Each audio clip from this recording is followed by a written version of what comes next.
Ada 4 yang ditakuti Nabi, Pak, kepada kita ini. Dan itu dia ungkapkan setiap solat. Apa kata beliau? Allahumma inni a'udzubika minal arba' ya Allah.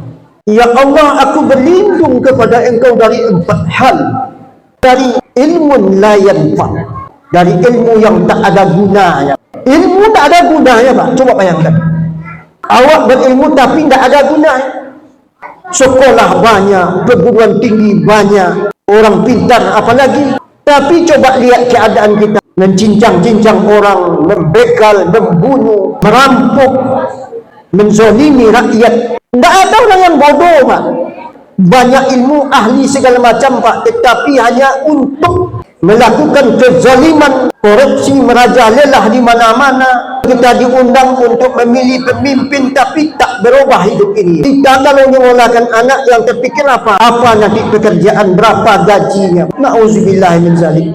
Apalagi kalau sekolah dengan memakan biaya yang banyak, bukan untuk membangun mental tapi untuk kepentingan dunia semata. Pantas Nabi mengatakan dari ilmu yang tak ada gunanya.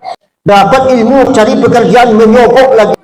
Yang lebih parah lagi, kalau seandainya ijazah pun dibeli, ditipu muslihat, tapi Allah takkan pernah tertipu. Di dunia bisa kita berlindung, tapi di akhirat tanggung jawab di hadapan Allah Subhanahu wa taala. Ini yang pertama. Saya termenung, kenapa kok ini yang diungkapkan Nabi? Dari ilmu yang tak ada guna, aku berlindung dari ilmu yang tak ada gunanya, kata Nabi. Yang kedua, min qalbin, dari hati, lam yakhsha, dari hati yang tidak khusyuk. Apa kalau kita maknai khusyuk itu? Alladzina yazunnuna annahum mulaqu rabbihim. Hati yang tak mempedulikan Tuhan lagi. Yang dikatakan khusyuk itu kan secara fleksibel, kaedah umumnya, filosofisnya, orang yang memandang Allah itu dekat di mata dia.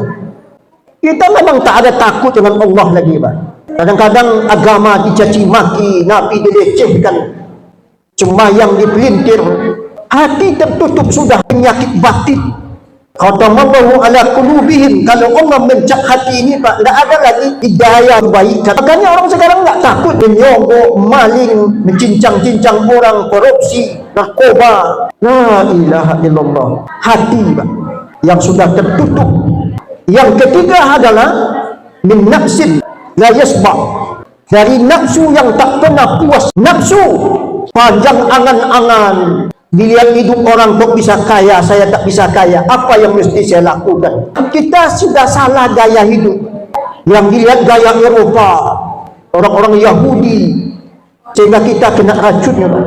Maaf kata bapak-bapak, orang sekarang ini berselingkuh, Pak, tidak dianggap aib. Menyediakan pelayanan seks, ada namanya open BO, terpulang kepada kita. Wa tawassul bil haq wa tawassul bis sabr.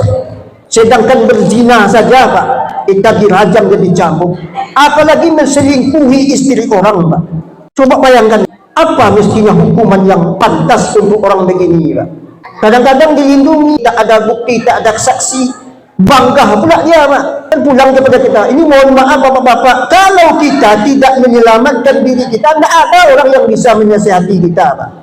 Nafsu yang tak pernah puas, ngeri mendengar, Pak, orang-orang berselingkuh, orang biasa, orang kaya, dianggap biasa saja, Pak. La ilaha illallah. Penjajah seks komersial nggak ada itu, Pak. Itu nama diperbaiki tapi tetap kotor. Na'udzubillah min dzalik. Ini yang ditakuti oleh Nabi. Kemudian yang keempat, wa min du'a la yusma', permohonan tidak diterima Allah. Kalau masuk kampung awak, Pak, kabawa tak boleh, kata tak berpucuk. Ini kutukan Allah yang sungguh luar biasa. Kalau seandainya banyak perilaku yang menyimpang dalam masyarakat, itu azab. Tidak mesti gempa bumi, gunung meletus. Ketika masyarakat tak aman, itu musibah itu. Tidak ada orang yang didengar nasihatnya. Lulu dan gue-gue. Ini bahaya ini, Pak. 4 inilah yang paling ditakuti oleh Nabi. Apa jalan yang terbaik lagi, Ustaz, bagi kita selamatkan diri masing-masing? Tak bisa diharapkan orang lain. Didiklah anak baik-baik, tanamkan keikhlasan untuk menjadi anak yang soleh. Kita salah niat. Kemudian dari hati, ketika kita semakin meningkat zikir kepada Allah, perbanyaklah berlindung kepada Allah, minta ampun, minta hidayah, bermunajat kepada Allah Subhanahu wa ta'ala. Dengarkan panggilan beliau. Inilah yang mampu saya sampaikan.